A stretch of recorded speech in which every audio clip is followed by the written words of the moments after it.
Hi everyone, welcome and thank you for joining us today. My name is Jean, the Digital Event Manager at Connecting Up and TechSoup New Zealand. We are part of the Info Exchange Group, a not-for-profit social enterprise that tackles the biggest social challenges by creating use of technology. Today I'm very excited to welcome you to join the Elevating Your Endpoint to the Next Level of Security with Andrew Smith, the Channel Account Manager from Eset. So later on, I'll let Andrew to introducing himself. But before we begin, we'll start with a bit of housekeeping. All lines are now muted. If you have any technical issues, please type into the questions box and I'll be here to assist you. During the webinar, if you have any questions, please also type into the questions box and Andrew will get them answered by the end of the webinar. And as always, we really encourage you to ask as many questions as possible to make it very interactive. So there's no silly questions at all, but please note that your comments and questions will not be up here to the entire group. And now the webinar is being recorded. The presentation deck and the recording will be sent to you in 1 to 2 business days. And finally, I would like to remind you there's a very short survey at the end. Please help us to complete that for even better experience in the future. All right, now I'll pass on to Andrew for today's section. Excellent. Thank you very much. Good morning, afternoon, good evening, wherever you are in the world. Yes, Andrew Smith is my name. I'm the Channel Account Manager within Eset. I am here to go through the presentation today around elevating your endpoint to the next level of security. So let's get started, I suppose. So realistically, as soon as the internet was born, realistically the world became a lot smaller, as we all know now. Cyber attacks were realistically not too far behind, right? And year on year, we've seen an explosion in really more targeted and sophisticated attacks on businesses. So criminals are pretty good at taking advantage of a situation, and this continues to impress me in the way that they're doing things. In fact, I've always had an admiration for cyber criminals ever since investigating them. They're very clever buggers. So the threat landscape continues to shift with increasingly adventurous attacks. So let's basically have a quick look and see what top things have happened in the last 6 months or so. Or we'll keep going. So realistically, a number of cyber attacks keep rising, as we all know. Plus they keep evolving. There's always new ones that are coming out on a daily basis. And the industry, basically the industries are becoming more complex. So there's new buzzwords which are being regularly introduced. These days, the threat landscape looks very different from the time when Eset originally had their legendary NOD32 antivirus, which was first created. So as a result of that, the cybersecurity solutions basically keep evolving too. Just recently, Jacob Debsky talked about our approach to cybersecurity from Eset, and he called it the secret sauce. He showed us some examples of how we evolved our technology over time, but what is far more important, he explained, is why we evolved our technology the way we did. And we're talking from Eset's perspective here. And here the answer is going to be very straightforward and simple. We did it to address our customers' needs and to protect them from the bad guys. He also talked a little bit about how technology division thinks about future needs and future ways of protection, especially in context of continuous digital transformations. So in case you missed it, we had Eset World a while back, and I'm happy to share some of these sort of presentations at a later stage. So let's talk about cybercrime, which we know is quite big business. So in 2018, Dr. Michael McQuire from RSA came up with the figures around about $1.5 trillion that cyber criminals actually took from the people around the globe. Moving to 2020, as you can see, there's a massive jump there from 1.5 to 6 trillion. So you can see there's a massive trend. This was the World Economic Forum's Global Risk Report that came out with that around in 2020. Now, moving to 2025, we're sort of estimating that Cybersecurity Ventures, which is basically publishers of the Cybercrime magazine, is expecting it to be over $10.5 trillion, which is quite a massive amount. And, you know, and it's not just big business that it's going to impact, that, you know, it's the smaller ones too. Now, that realistically equates to the same as the third largest country in the world. So let's have a look at the typical person that's making this type of money. As you can see here, the average Joe blogs these days is starting to get into, you know, ethical or unethical hacking, just to try that, make that a bit of extra money. So where does that money go to? I mean, realistically, can they make that type of money out of these sort of schemes or malwares? So in fact, the report actually provides an estimated earning from a minimum of around about 45 grand up to, say, 900K upwards, which is quite a significant amount. So if you're ever looking for a new profession, then, you know, this could be it for you, but you'll get caught. So realistically, what was the monetization tipping point that we've noticed with that? So as you can see, there was a report that got generated back in 2018. So we're going back there. So there was an infection of a network, which was the Smart City servers, which was based in Atlanta. When they got attacked, the total amount of ransom was $51,000 in Bitcoin. I suppose the question would be, would you have paid? And, you know, and to date, realistically, $17 million has been paid out on average around cybersecurity payouts to get their details and things back. So realistically, what happened is they didn't pay. All right, so what happened is the initial estimates was going to cost them, you know, it was around about $2.7 million to actually get them remediated, fixed, etc. The combined cost in total, just for the guys from Smart City, was around about the $17 million. $11 million of that was around about new hardware, and $6 million was software and services, because everything was locked down. There was also another one within 2017 for NHS WannaCry, which managed to get 121 million. And then there was the Norsk Hydro, which were around about the $59 billion with 2019. Again, can provide you these links so you can actually see these reports again later.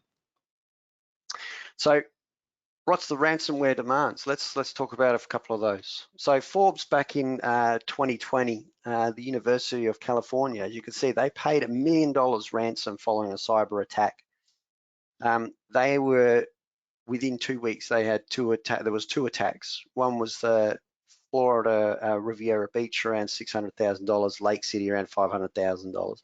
Now, as you want to equate to this, I'm talking about the US at the moment, which obviously, but it does sort of report back to home in Australia, where a lot of big businesses are getting the same thing, and I'll touch on a couple that are coming up in the future. Realistically, when we're talking about the University of California and in California itself, so within the Lake City one, where they paid $500,000, they reverted the servers didn't have the same protection as realistically as the endpoints did as well. And that's one key thing that you need to be mindful of. And everyone's just always talking about endpoint protection. You want to make sure that you cover everything within your business. So Network Gang, so they attacked the UCFS SF on June 1st. So IT staff unplugged computers to basically stop the malware spreading. Hackers demanded $3 million. The university begged and pleaded with them, and they had to accept $780,000. So the university there said it could pay up to $1 million to the criminals, refused to go below 1.5. So they settled on 1.14. So it was a negotiation tactic, and that's what a lot of businesses are basically having to do with a lot of these cyber criminals as well. So what happened? The data was encrypted, which was quite important to the university, and so some of the academic was which they were to do pursuing, so which just didn't really do the public any good. So escalating demands of 2021. So I'm just going to give you some more references here. So basically the Colonial Pipeline here, they carry around about 2.5 million of barrels of oil each day. So that's 45% of the East Coast supply of diesel, petrol and jet fuel. So this is just once again to give you an example of what's going on. Around about 100 gigabytes of data was taken, and they basically had committed to not attack hospitals and such like as the attackers were, threatening to do the pipelines, etc. And the post-attack stated moderation checks on who is actually attacked. So the dark siders, with I believe was the group that did that. They were a group that then closed down. So there was law enforcement that was brought in. So there's more pressure on them. And was it the affiliate partner that was looking after this particular company? Were they the ones liable for it because they may not have had a proper process in place? Who knows? There's always that bits and pieces there. There was also, so there was a total of $4.4 million that was paid out there. Garmin was also had, that was rumored that they paid around about $10 million around the September of 2020.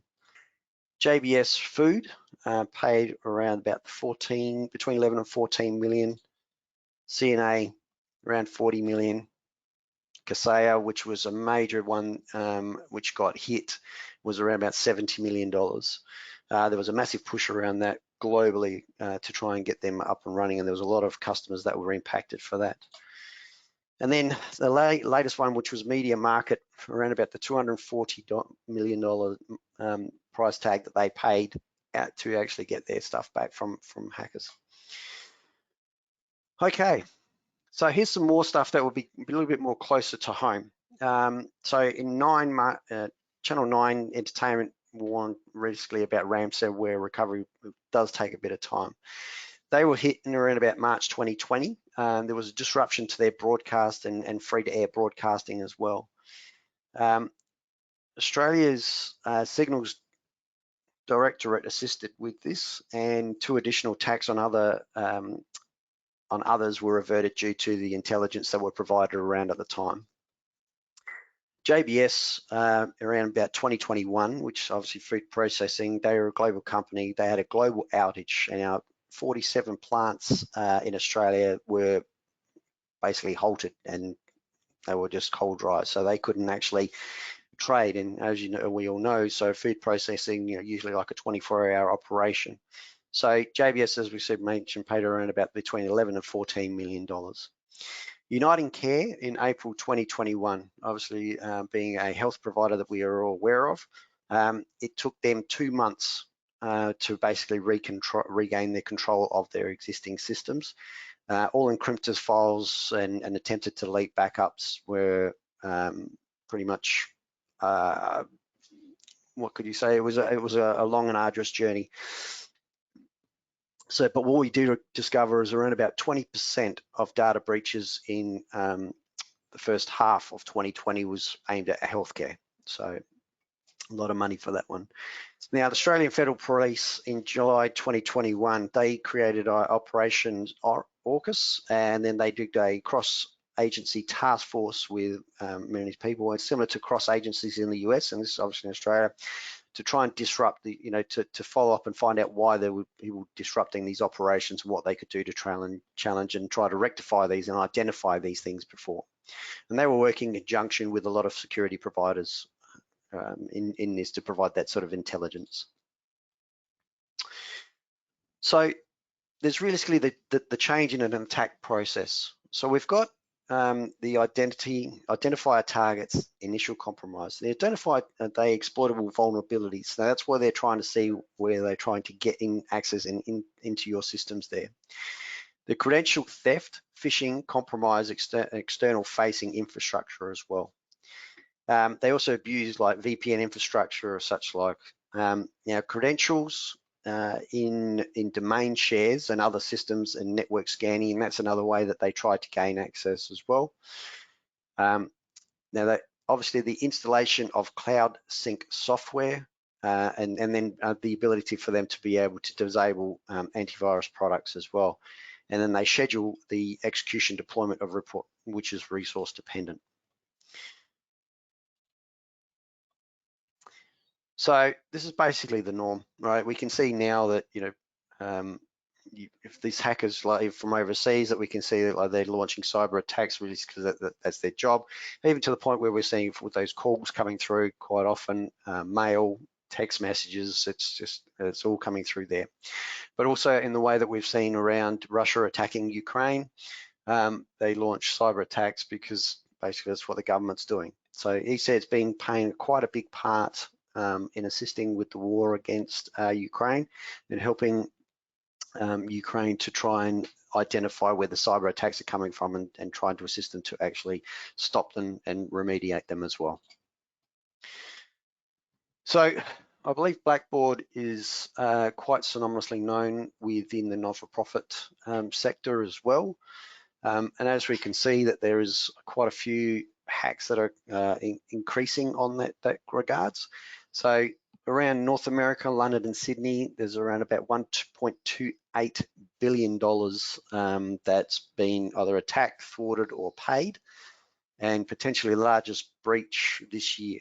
The data had been taken, they had paid for the deletion and issues of identity theft, and over 170 health organisations, 20 universities in the UK now, and this also includes bank data and personal history and personal data and everything as well, which is quite a massive problem once it's out there. So basically, Eset researchers collaborated with CERT UA to analyze the attack against the Ukrainian energy company by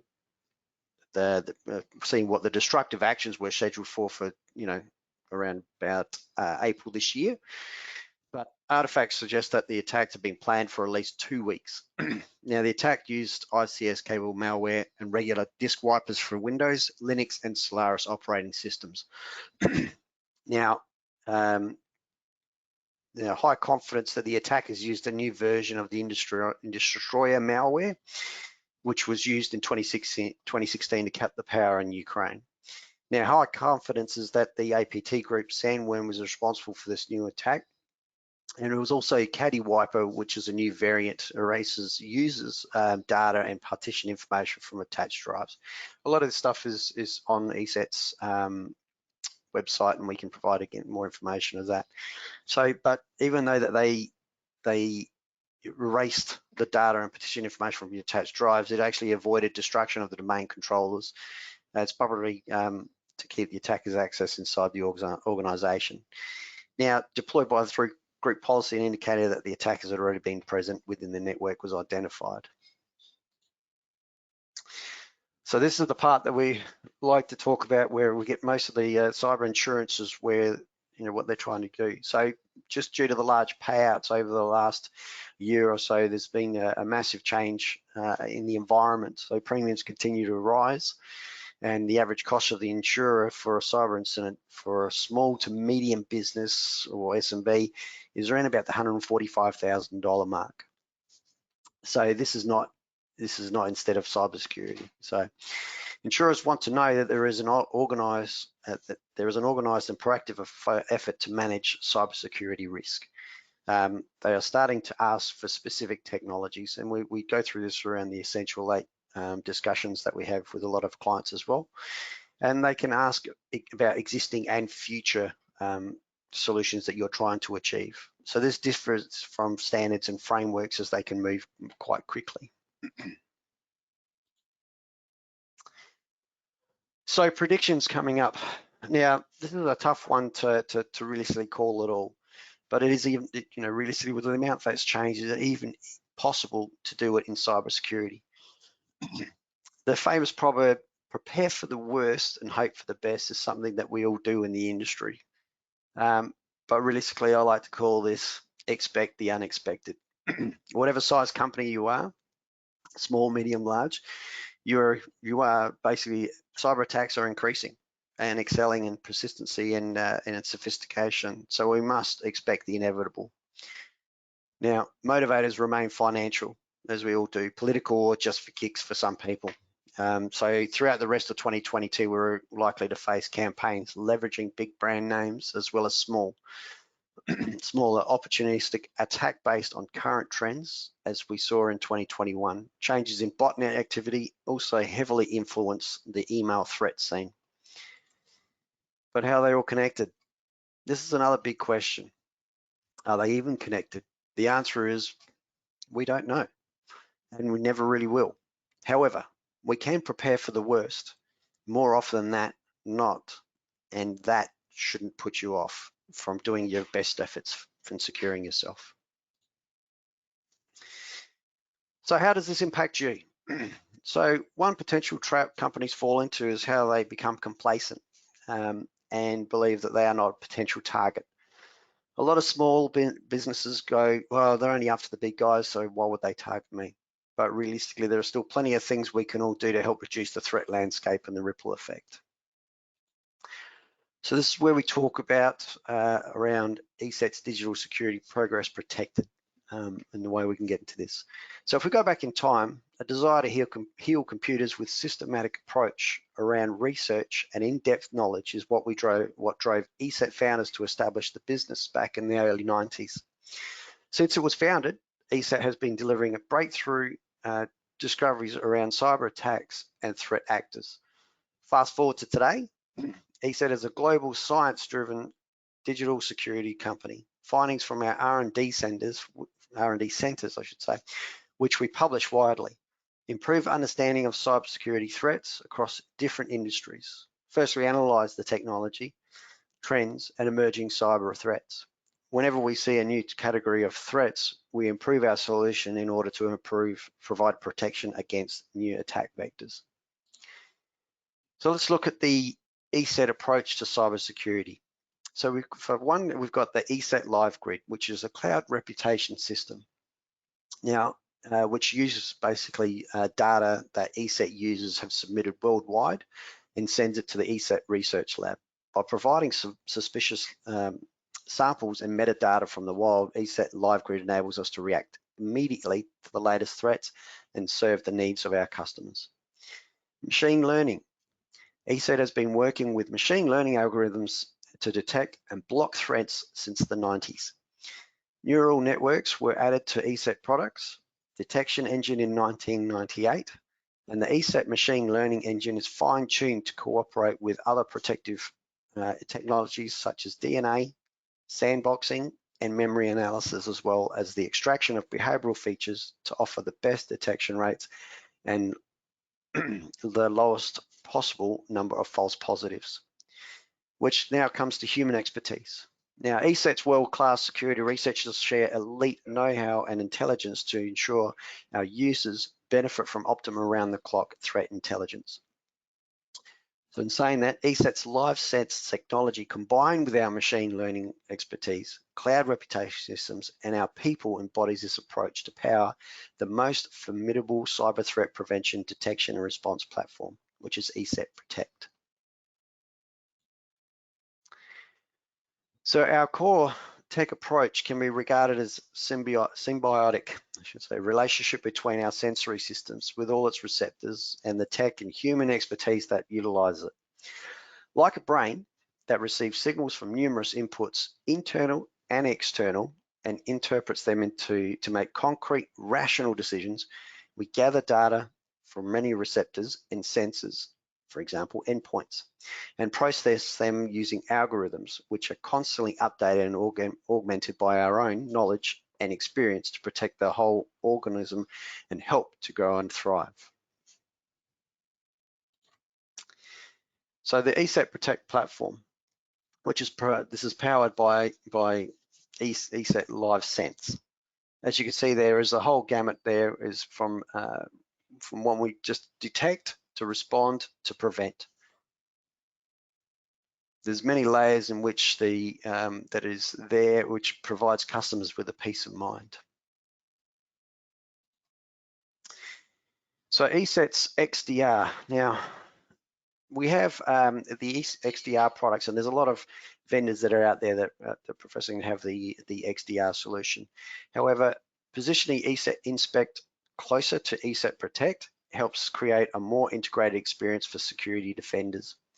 For detection and response capabilities, we have moved beyond endpoints to collect data, also from network devices, email servers, cloud-based services, and other sources, thus allowing security defenders to discover and respond to more threats. At Eset, we're committed to continuing enhancing our XDR by relentlessly improving our platform and by adding integrations both with Eset's ecosystem of security tools and by means the third-party tools that we integrate with it as well. So with Eset, everything we do, as you can see, is for a reason. We're just not we are just as no civilized science-based society that can thrive without modern medicine. So no modern business can succeed without an effective response in the face of an IT breach. But given the pressures of modern life and the lifestyle ailments that come with it, modern societies, like modern technology, are coming to realize that surgery should not be our first response. As the philosopher Erasmus, I hope I pronounced that correctly, pointed out more than 500 years ago, prevention is better than cure. We believe in balance. So that's why Eset has continued to invest heavily over more than 30 years in multiple layers of proprietary technology that prevent breaches of its customers, endpoints, and systems by both known and never ever seen before threats. Occasionally, of course, prevention layers are breached, at which point Eset sensors detect any intrusion and our automated response systems act immediately to intercept the threat and prevent it from causing damage. The extended detection and response XDR solution, like modern surgical interventions, is an essential tool, but like vaccines, prevention technology does most of the heavy lifting. When it comes to avoiding harm, and Eset's prevention technology is the most densely multi-layered and effective in the industry, as proven in multiple tests. And we can provide with those sorts of reports as well. So our understanding of prevent, detect, and respond. So prevent is the wealth of layered Eset protection technology that blocks malicious code or malicious actors from entering or damaging a user's system. The results from prevention are analyzed and used to further harden systems in order to repel future attacks. So that's the example there is Eset endpoint protection. The detect part is the diagnostic and investigation technology that identifies post-execution malicious code based on its behavior and triggers a response to prevent and mitigate damage. When a threat is identified and eliminated immediately, detection and response acts in effect as prevention, which is Eset Expect and LifeGuard Advanced. Now, respond is the suite of automated and sometimes manual actions that halt, isolate, remove, and or mitigate a threat in order to prevent it spreading or doing significant harm. Response may also trigger automated notifications for forensic data collection that can also be used to inform prevention. So Eset Cloud Tech, like Eset Live Group modules, as you can see, that's also incorporated with some of the various technologies that Eset provide. So we're basically often asked, what makes our solution so special? People love simple answers. We use deep learning, we use blockchain and quantum computing. However, security, as we know, is not simple, and there is no simple solution. There's a lot of attack vectors to cover it. It's synergy of all the security layers. Our answer is security layers. It's called the secret sauce. So as you can see, we have a wide range of technologies that work together synchronously to protect against all types. We have solutions that can prevent threats before they are executed, and solutions that actively monitor behavior of processes and users, assuring the also automatic remediation of the threats. Those are the ingredients of our secret sauce. So which is the pre-execution, execution, and post-execution. And when presented a bit differently, this is what we basically get, the first piece of the whole picture. So everything that is covered there, all that the technologies that Eset have covers your endpoints, servers, mobiles, cloud workloads, mail, SharePoint, which also includes OneDrive and Teams, and obviously integrations is where it comes under that with your existing RMM tools as well. Now, to protect progress, we need to constantly innovate to react on the latest threats. In times of COVID and work from home, number of attacks on computers exposed to remote connections increased by 900%. Every time when there were new types of threats, we were reacting, and we did the same too. The latest version of our endpoint solutions, we added a new security layer protecting against attacks on remote desktop, or RDP as you call it.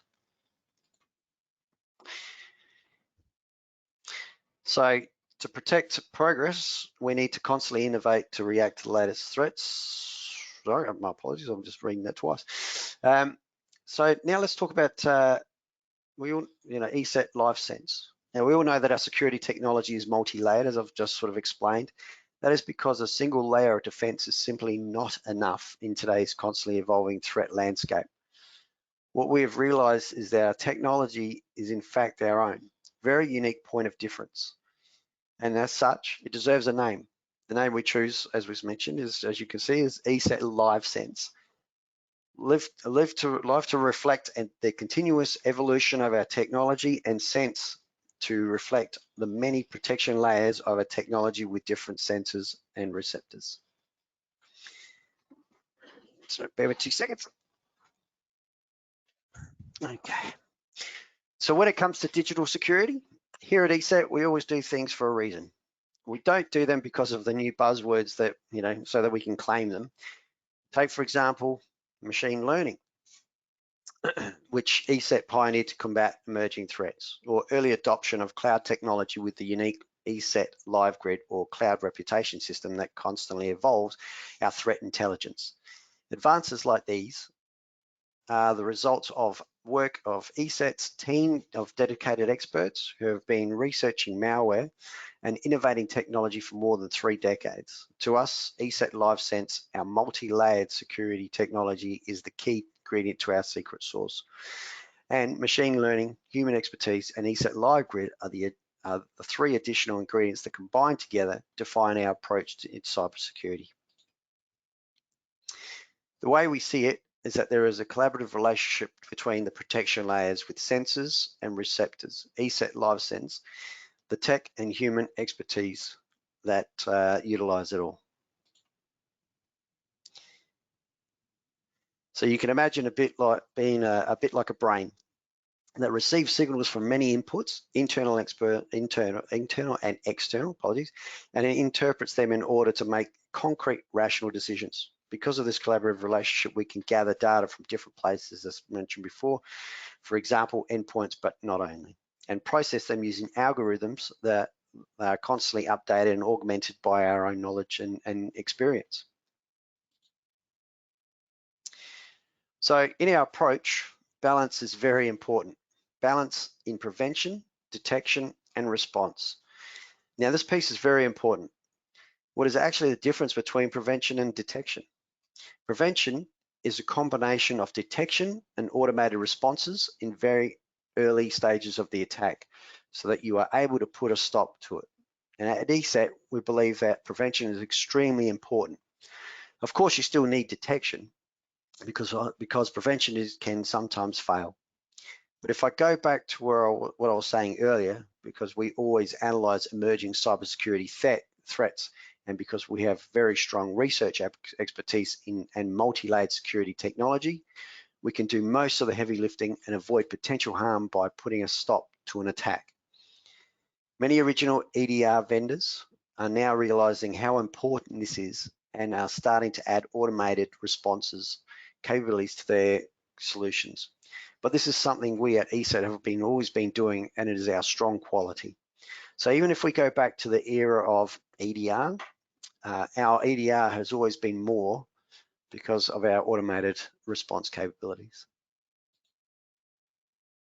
So in summary, if we look together at how Eset views the function of protect, detect, and respond, Prevent is the wealth of layered Eset security technology that blocks malicious code from entering or executing within a user's system.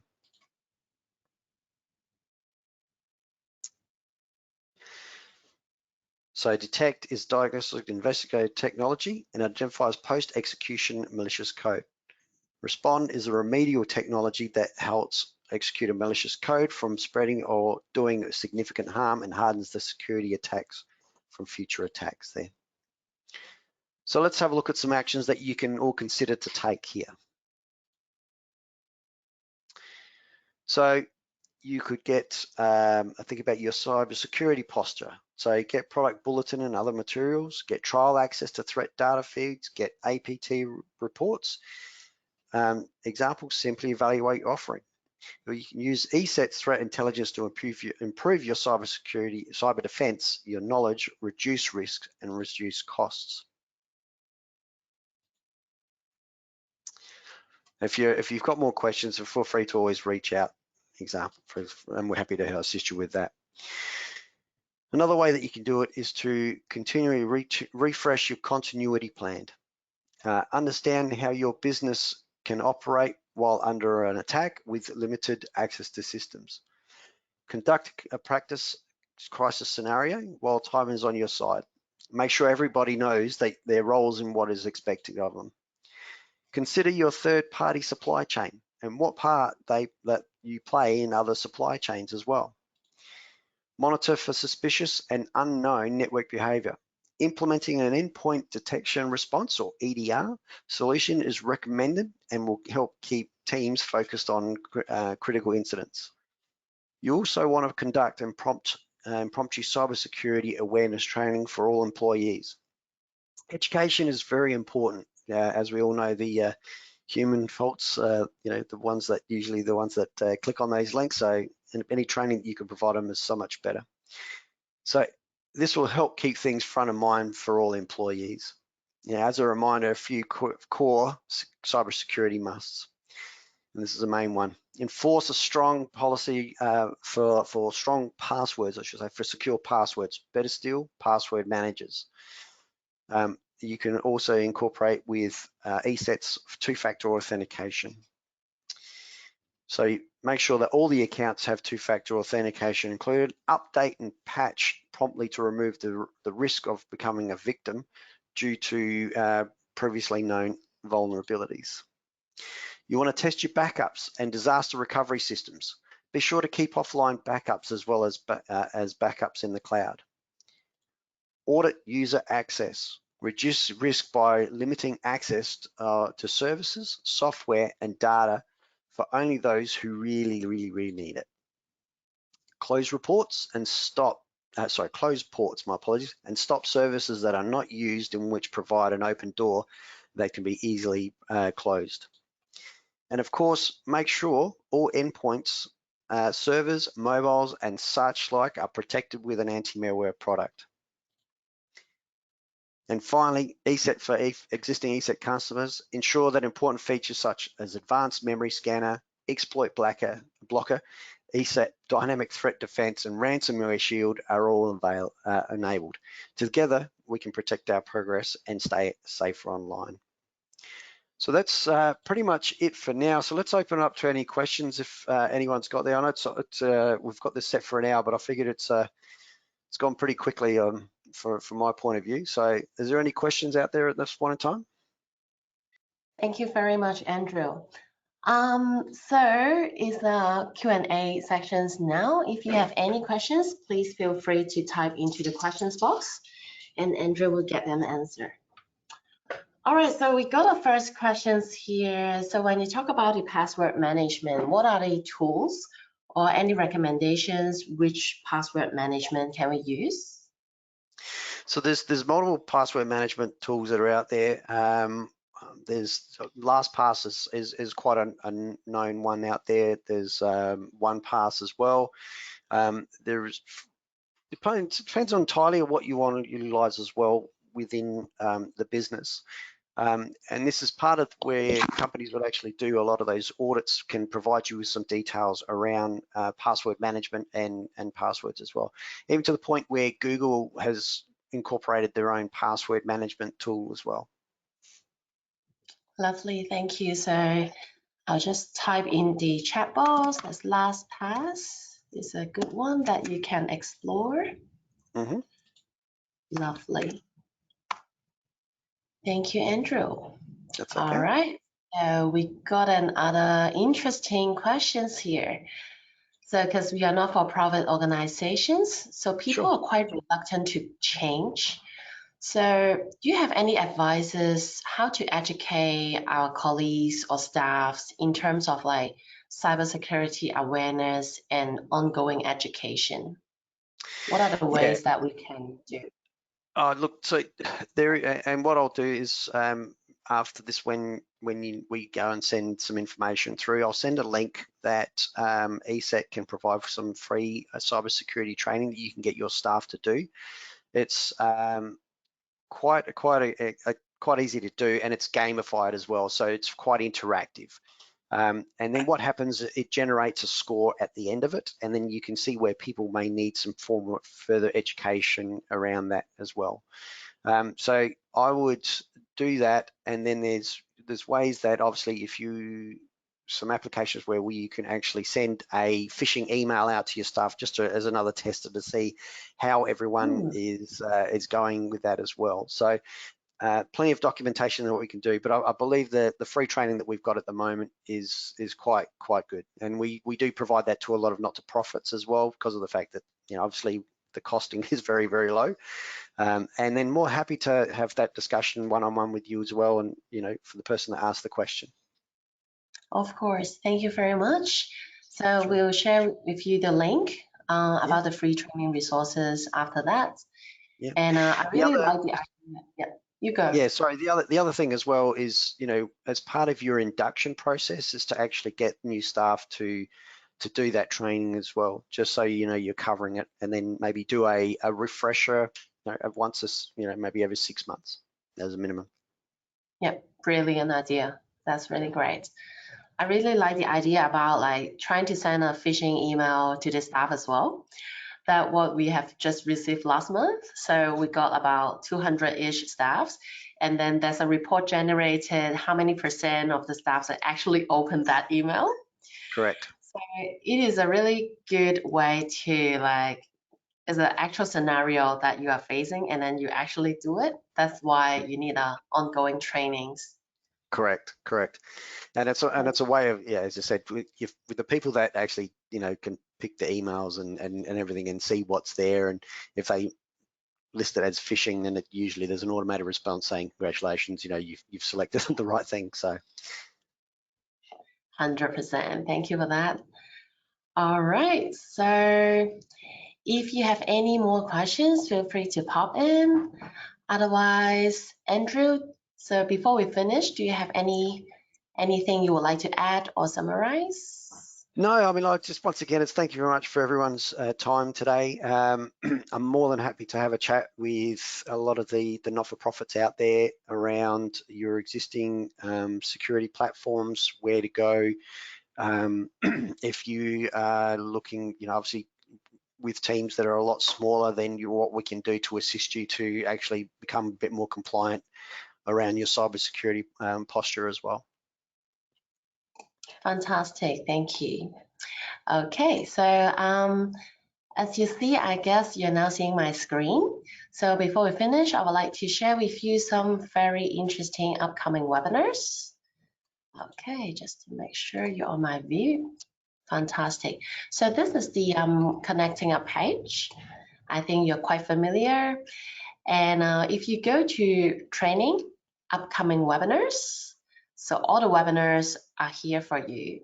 So at least more than half of them are actually free resources that we really encourage you to come here to register or help your colleagues in order to upskill your knowledge. And we are having a very interesting one is this one, elevating your web presence from strategy to SEM. So this is a marketing web conference. So apart from cybersecurity, you might want to discover some other areas as well. So we cooperate with PN Digital for a full day conference from 9 to 4 p.m. We are having 4 very are great speakers. They are our star speakers that we are going to cover 4 sections. The first one is how to craft your digital strategy. The second one is the website revamp and migration impacts on CEO. The third one is the GA, Google Analytics. And the fourth one is making the most of Google Ad Grant. So I would say it is a very comprehensive full-day training that it is very useful for not-for-profit organization because the content is basically tailor-made for you. So if you're interested, feel free to join us. I'll also put this link into the follow-up email. All right, thank you very much, all of you. Thank you, Andrew, again. It's our honor to have you today. No all worries. right. Thank you very much. See you all. Thank you very much. Goodbye.